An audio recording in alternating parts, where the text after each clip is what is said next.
Nós cumprimentamos a todos com a paz do Senhor Jesus. Nós vamos dar início a este culto, vamos fechar os nossos olhos e vamos fazer um clamor pelo sangue do Senhor Jesus, pelo poder que há no sangue do Senhor Jesus.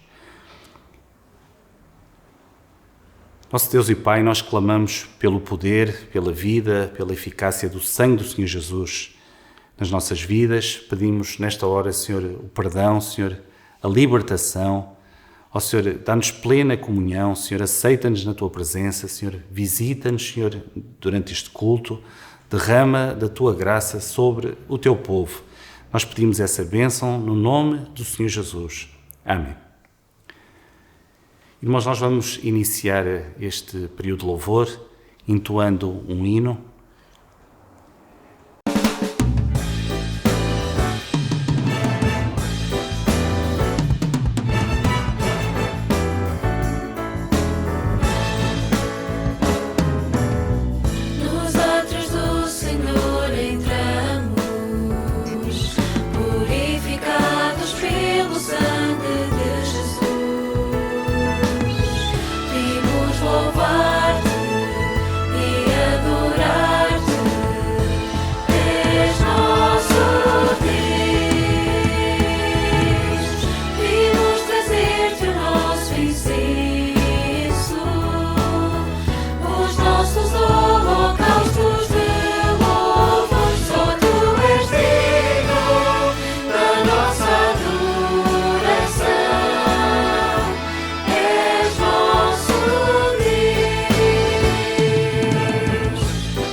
Glória a Jesus, aleluia, bendito seja o nome do Senhor, glórias a Jesus.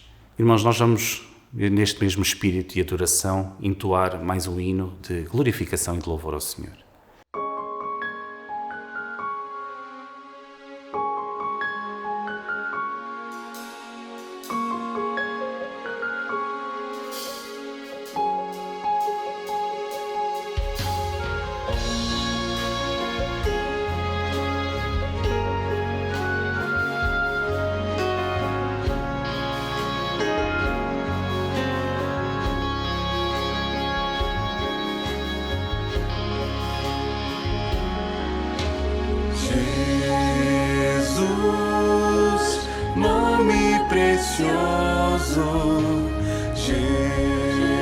Jesus, Rei e Senhor, Jesus.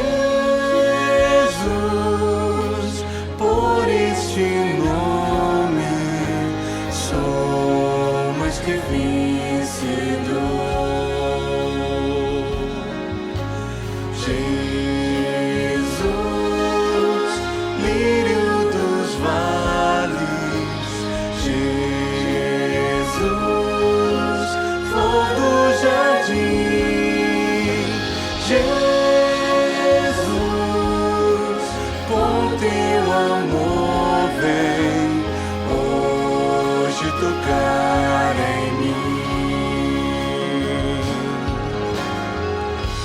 Uma palavra só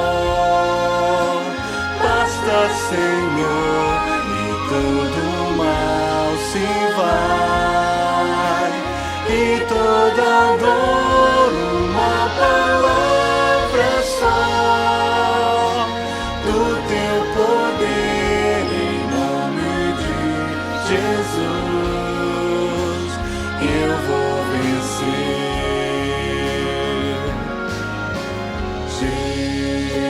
Jesus, nome de vida, Jesus, Filho de Deus, a ti tudo se inclina na terra e nos céus, na terra e nos céus.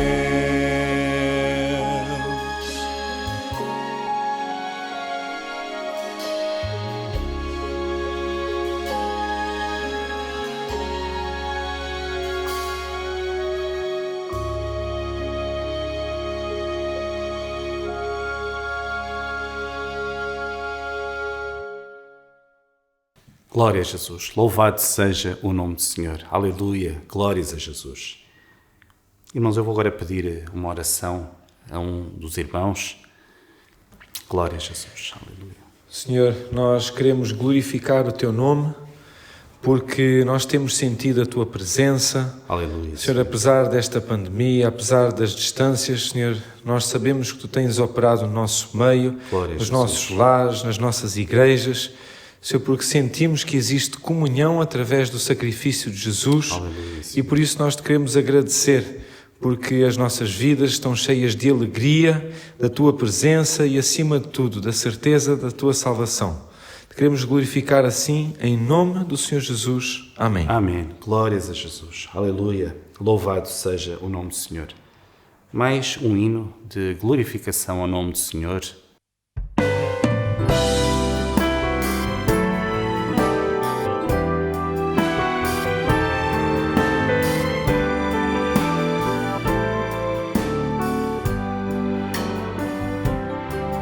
Pela fé somos salvos, pela graça de Deus revelada em Jesus. Pela fé no seu sangue vamos além do véu, onde brilha a divina luz. Este é o fim, fundamento da igreja.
Glórias a Jesus. Aleluia. Bendito seja o nome do Senhor. Meus irmãos, nós vamos agora meditar um pouco acerca da palavra do Senhor e nós hoje vamos ter a segunda parte do estudo que nós iniciamos na semana passada acerca da carta aos Efésios. Hoje teremos a segunda parte. Só relembrando os irmãos, fazendo um pequeno resumo da aula anterior, nós falámos alguns aspectos, falámos, por exemplo, quando é o momento em que a carta foi escrita, em que condições, falámos acerca do autor, o apóstolo Paulo, e o ambiente que se vivia naquela época, também o enquadramento histórico, abordámos o propósito da carta e finalmente os destinatários. Nós hoje iremos ter uma visão mais panorâmica da carta, entrando nos capítulos, mais no detalhe da própria carta. Irmãos, há dois temas fundamentais no Novo Testamento e que nós encontramos particularmente nesta epístola. O primeiro tem a ver com a forma como nós somos redimidos por Deus e o segundo, como nós, os redimidos, devemos viver. Na carta aos Efésios, os capítulos 1 a 3, eles tratam principalmente deste primeiro tema, que tem a ver com a forma como nós somos redimidos por Deus. Ao passo que os capítulos 4 a 6 focam-se no segundo, a forma como os redimidos eles devem viver. Com estes dois temas, nós entendemos que nestes 6 capítulos, 3 têm um cariz mais doutrinário e os outros 3 um cariz mais exortativo. Na primeira parte, evidencia-se o mistério da salvação preparado, revelado e realizado em Jesus Cristo. Nesta segunda parte, interessam os ensinamentos sobre o matrimónio e a vida familiar, baseados no mistério de Jesus Cristo e da Igreja, os quais queremos destacar. Na carta aos Efésios, o matrimónio e a vida familiar serviram de modelos para se falar de Jesus Cristo e da Igreja. De uma forma especial, Efésios capítulos 5 e 6 concederam um estatuto especial ao matrimónio e à vida familiar cristã. Os capítulos 1 a 3 começam por um parágrafo de abertura que consideramos um dos trechos mais profundos da Bíblia. Passamos a citar: Bendito o Deus e Pai do nosso Senhor Jesus Cristo, o qual nos abençoou com todas as bênçãos espirituais nos lugares celestiais em Cristo, como também nos elegeu nele antes da fundação do mundo, para que fôssemos santos e irrepreensíveis diante dele em caridade. E nos predestinou para filhos da adoção por Jesus Cristo, para si mesmo, segundo o beneplácito da sua vontade, para o louvor e glória da sua graça, pela qual nos fez agradáveis a si no amado, em quem temos a redenção pelo seu sangue, a remissão das ofensas, segundo as riquezas da sua graça, que ele tornou abundante para conosco em toda a sabedoria e prudência, descobrindo-nos o mistério da sua vontade, segundo o seu beneplácito, que propusera em si mesmo de tornar a congregar em Cristo todas as coisas, na dispensação da plenitude dos tempos, tanto as que estão nos céus como as que estão na terra. Nele o digo, em quem também fomos feitos herança, havendo sido predestinados conforme o propósito daquele que fez todas as coisas segundo o conselho da sua vontade, com o fim de sermos para louvor da sua glória, nós os que primeiro esperamos em Cristo, em quem também vós estáis, depois que ouvistes a palavra da verdade, o evangelho da vossa salvação, e tendo nele também, querido, fostes selados com o Espírito Santo da promessa, o qual é penhor da nossa herança para a redenção da possessão de Deus, para louvor da sua glória. Glorificado seja o nome do Senhor. Irmãos, este grandioso hino sobre a redenção tributa louvores ao Pai por 3 aspectos: pela eleição, pela predestinação e pela adoção que Ele nos propiciou. Nós vemos isso neste capítulo que nós lemos, nos versos 3 a 6. Pela nossa redenção mediante o sangue do Filho, versos 7 a 12. E pelo Espírito como selo e garantia da nossa herança, versos 13 e 14.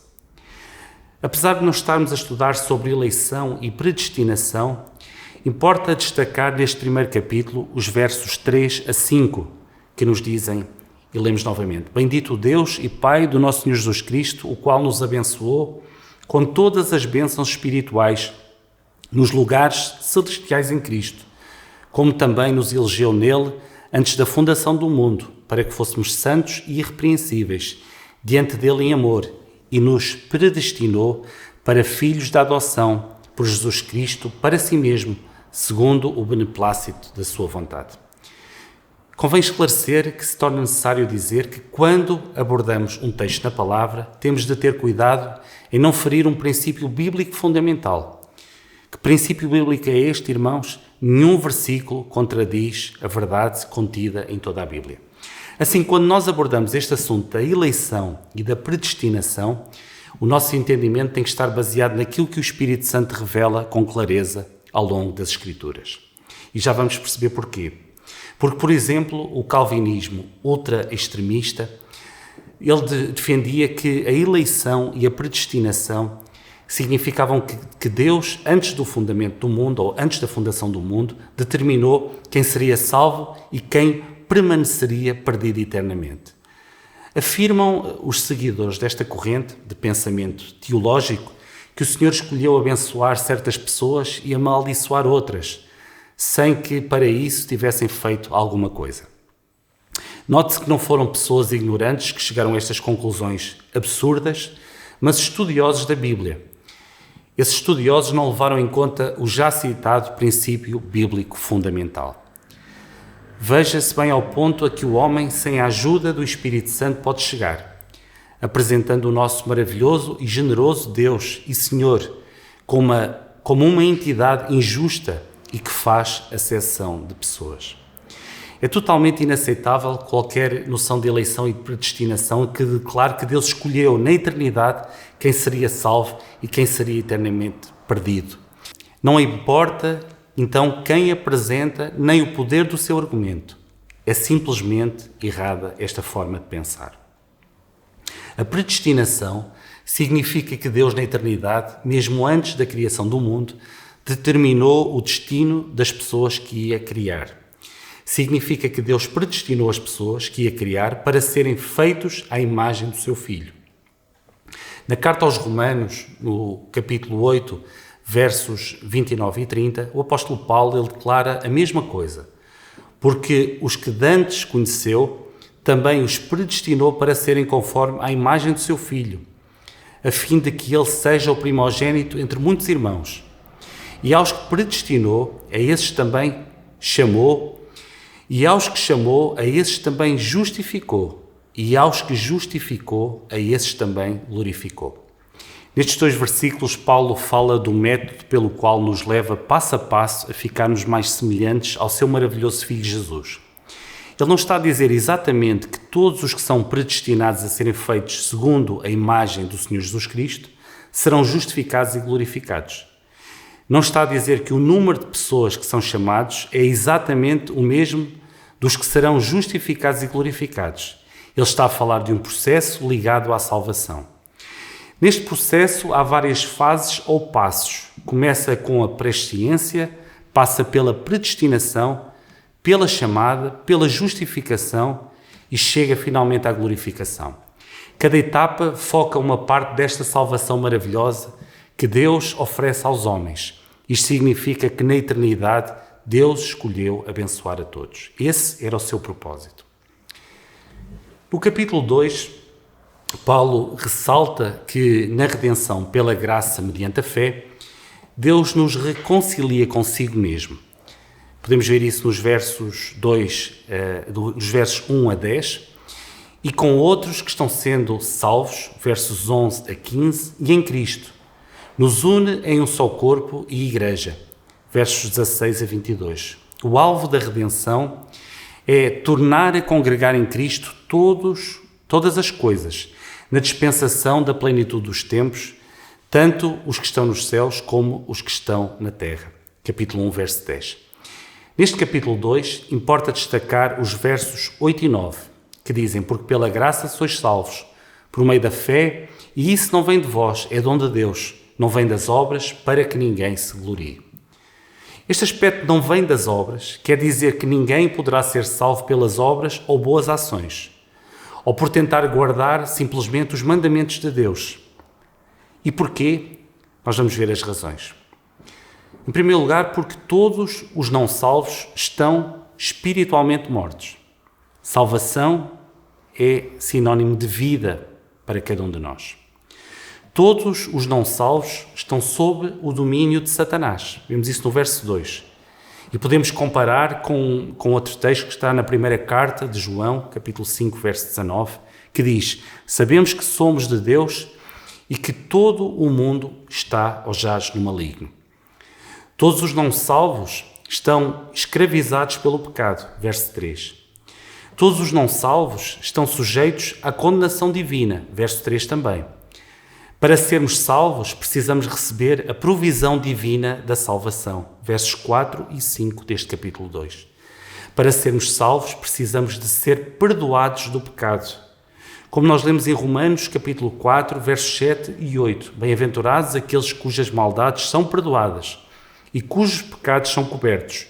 Bem-aventurado o homem a quem o Senhor não imputa o pecado. Glórias ao nome do Senhor. Irmãos, para sermos salvos, nós precisamos ser espiritualmente vivificados.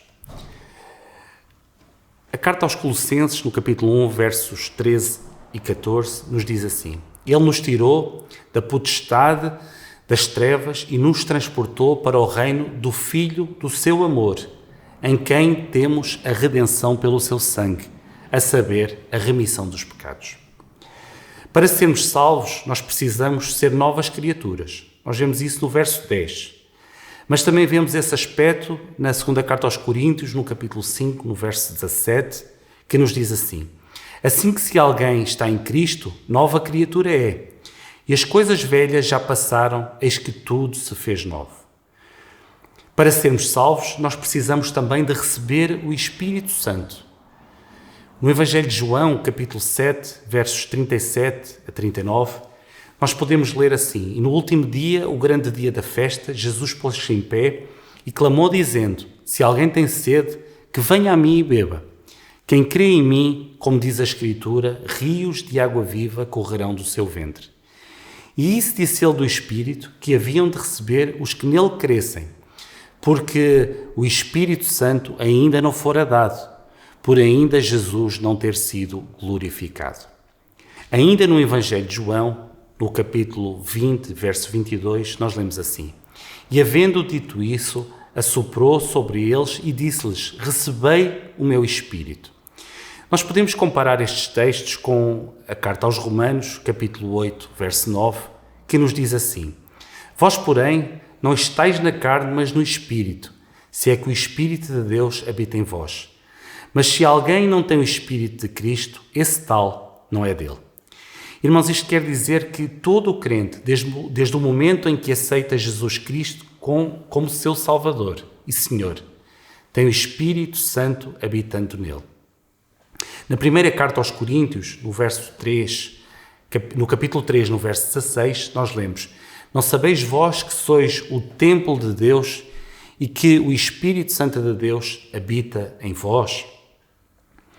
Nesta carta aos Efésios que nós estamos a estudar, no capítulo 1, nos versos 13 e 14, nós também lemos: Em quem também vós estáis, depois que ouvistes a palavra da verdade, o Evangelho da vossa salvação, e tendo nele também crido, fostes selado com o Espírito Santo da promessa, o qual é o penhor da nossa herança para a redenção da possessão de Deus, para louvor da sua glória. Irmãos, então, nós podemos dizer que nenhum esforço da nossa parte poderá realizar estas coisas que nós acabamos de ler. Pela graça sois salvos. Nós lemos isto. Quer dizer que o que opera a salvação, ou quem opera a salvação, é a graça de Deus. Através do quê? Mediante o quê? Através da fé. Lemos isso nos versos 5 a 8. A dádiva da salvação de Deus inclui a chamada ao arrependimento. Nós lemos em Atos, capítulo 2, verso 38, o seguinte: E disse-lhes Pedro, arrependei-vos, e cada um de vós seja batizado em nome de Jesus Cristo para perdão dos pecados, e recebereis o dom do Espírito Santo. Com essa chamada vem a operação do Espírito Santo na pessoa, ou a operação do Espírito Santo chega a cada um de nós, dando-nos poder e capacitando-nos para nós nos voltarmos para Deus. Aqueles que respondem com fé e arrependimento e aceitam Cristo como Salvador e Senhor, esses recebem graça adicional, a capacitação por parte de Deus para serem regenerados, para experimentarem o novo nascimento pelo poder do Espírito Santo. Do começo ao fim, nós precisamos de entender uma coisa: salvação é pela graça de Deus. Não há aqui qualquer mérito para a nossa vida. Aqueles que se tornam novas criaturas em Cristo recebem graça contínua para viver a vida de fé, resistir ao pecado e servir a Deus. Em Romanos, capítulo 8, versos 13 e 14, nós lemos o seguinte: Porque se viverdes segundo a carne, morrereis. Mas se pelo Espírito mortificardes as obras do corpo, vivereis. Porque todos os que são guiados pelo Espírito de Deus, esses são filhos de Deus. Em 2 Coríntios, capítulo 9, verso 8, lemos também: E Deus é poderoso para tornar abundante em vós toda a graça, a fim de que, tendo sempre em tudo toda a suficiência, superabundeis em toda a boa obra. Irmãos, o capítulo 3, ele põe em evidência a luminosa finalidade da Igreja, que deve ser, por um lado, dar a conhecer aos principados e aos poderes nos lugares celestiais a magnífica sabedoria de Deus, refletida no mistério revelado especialmente, ainda que não exclusivamente, ao apóstolo Paulo. Esse mistério é a verdade que os gentios são também membros do corpo de Cristo. Nós lemos isso em Efésios capítulo 3, versos 1 a 13.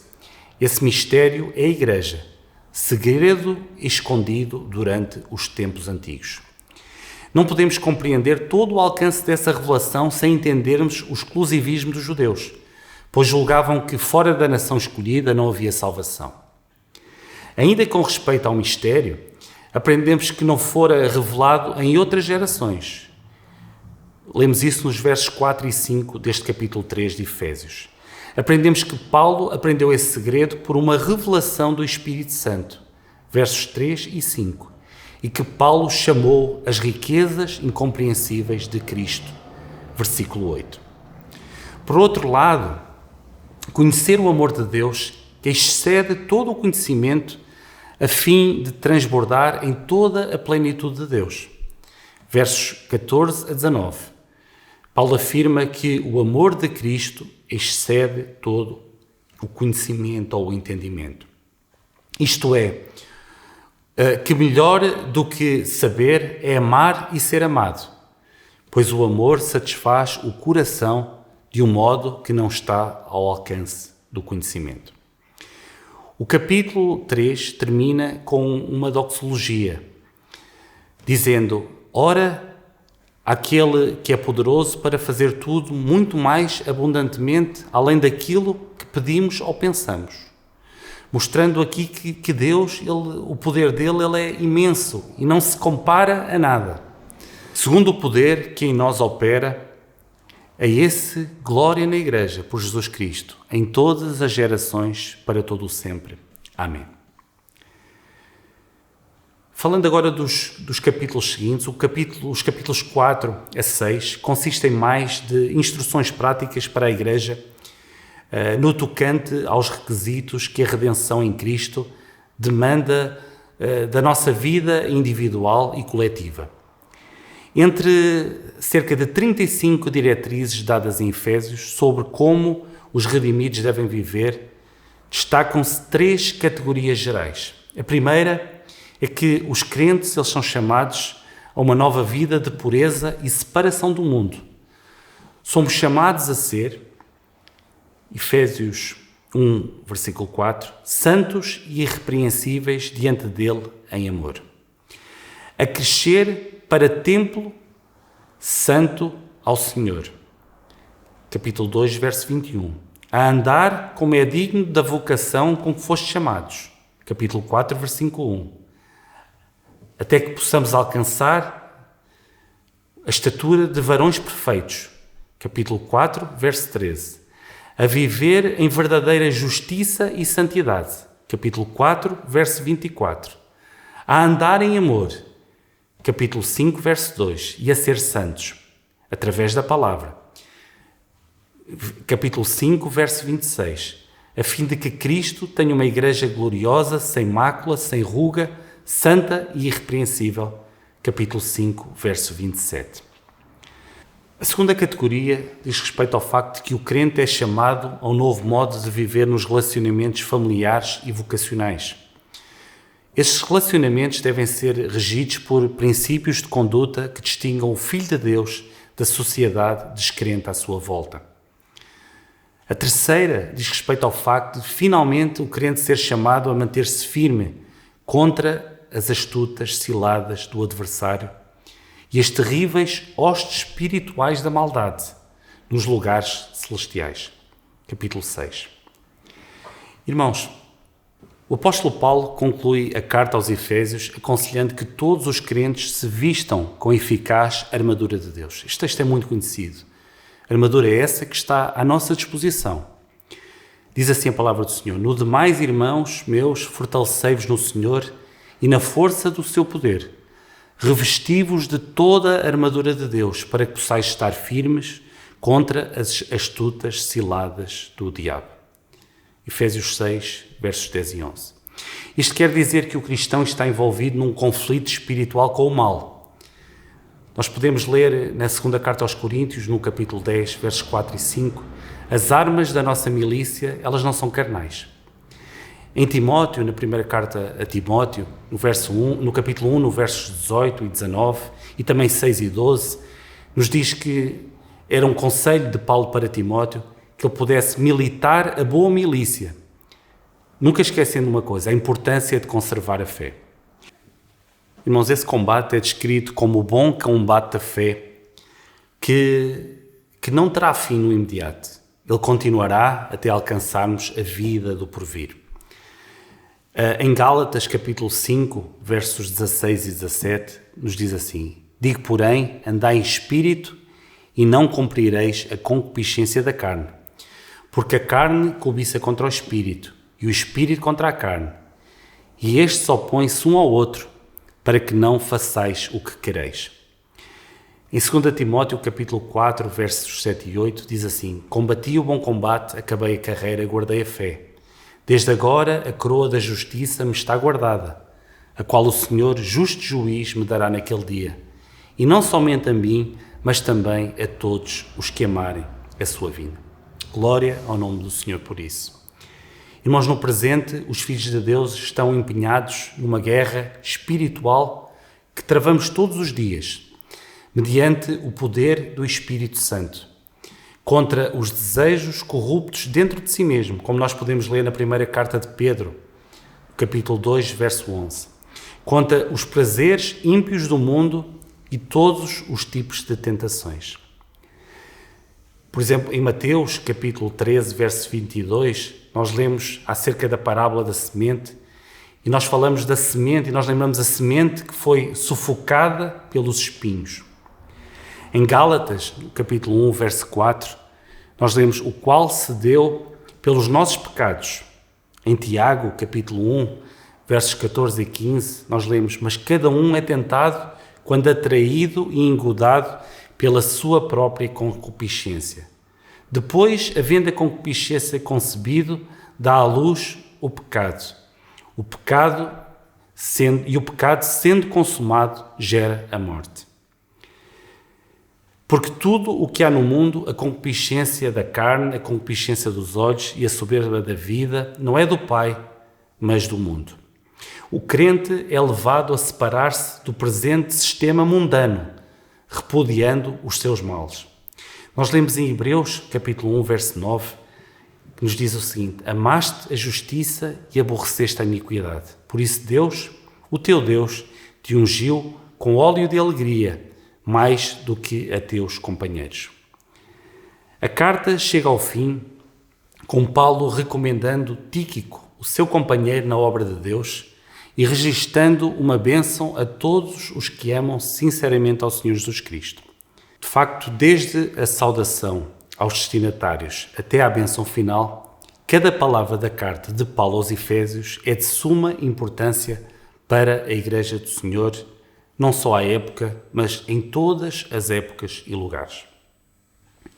Lembremos-nos das palavras do Senhor sobre a Igreja de Éfeso, que estão escritas em Apocalipse, capítulo 2, verso 3, do qual vamos extrair, ou da qual nós vamos extrair apenas um pequeno trecho que diz: trabalhastes pelo meu nome e não te cansastes.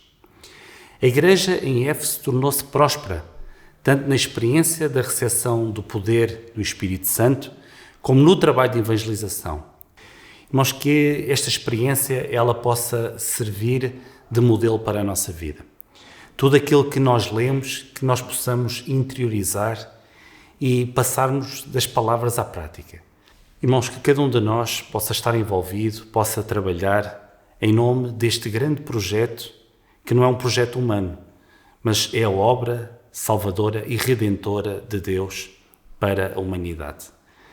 Estamos cansados, estamos desanimados, estamos adormecidos, que nós possamos pedir ao Senhor que o Senhor nos possa renovar, que o Senhor nos possa encher do seu Espírito e que o Senhor possa colocar em nós ânimo, alegria, renovar a nossa fé, a nossa salvação, para que nós possamos ter a experiência que estes nossos irmãos do passado eles tiveram. Que a Igreja de hoje possa ser uma igreja viva, ativa, uma igreja que não se conforma com os valores deste mundo, mas uma igreja que vive à luz da palavra do Senhor, tendo como princípios básicos, como guião para a nossa vida, a palavra do Senhor. Que o Senhor nos possa abençoar. Nós vamos agora entoar ainda um hino, antes de orarmos para terminar.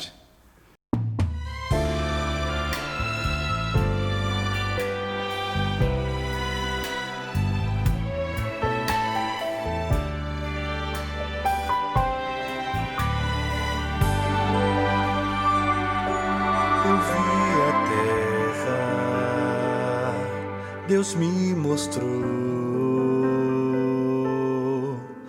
terra prometida que mana leite e mel.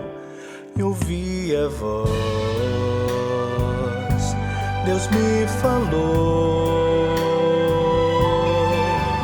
esta terra eu prometi. Esta terra é para ti, ó Israel. Jamais eu esqueci a terra que eu vi e as promessas que guardei no coração.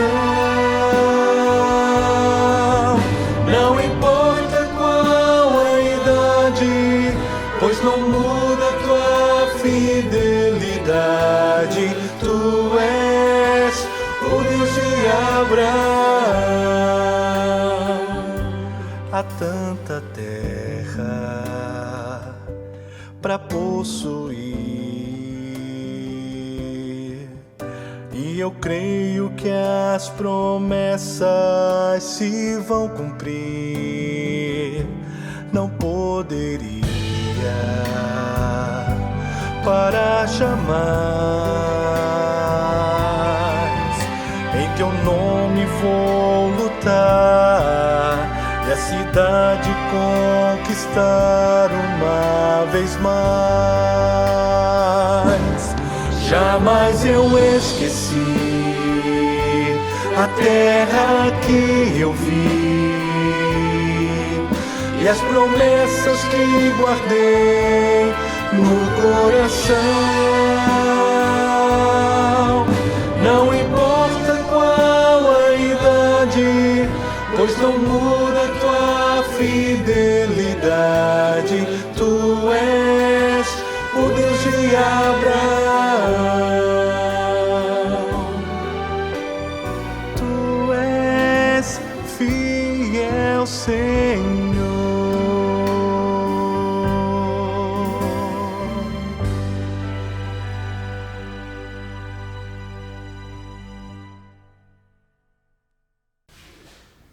Glória a Jesus. Aleluia. Louvado seja o nome do Senhor.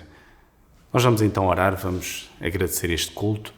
Senhor, nós louvamos e bendizemos o Teu nome, Senhor, pela presença manifesta do Teu Espírito no meio do louvor da Tua Igreja.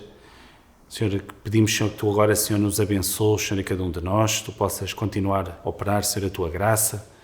Leva-nos, Senhor, a viver esta experiência, Senhor, que nós falamos através da meditação da Tua Palavra. Ó Senhor, dá-nos o Teu sustento, dá-nos a Tua graça, Senhor. Faz-nos, Senhor, crescer, Senhor, na Tua presença. Faz-nos ter experiências cada vez mais marcantes. Opera, Senhor, a Tua graça, Senhor. Sustenta o Teu povo que está passando por lutas e dificuldades. Dá a Tua graça. Nós pedimos essa bênção, te louvando no nome de Jesus. Amém.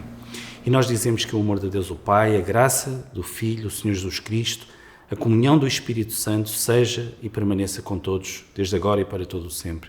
Amém. Amém, irmãos. A paz do Senhor a todos.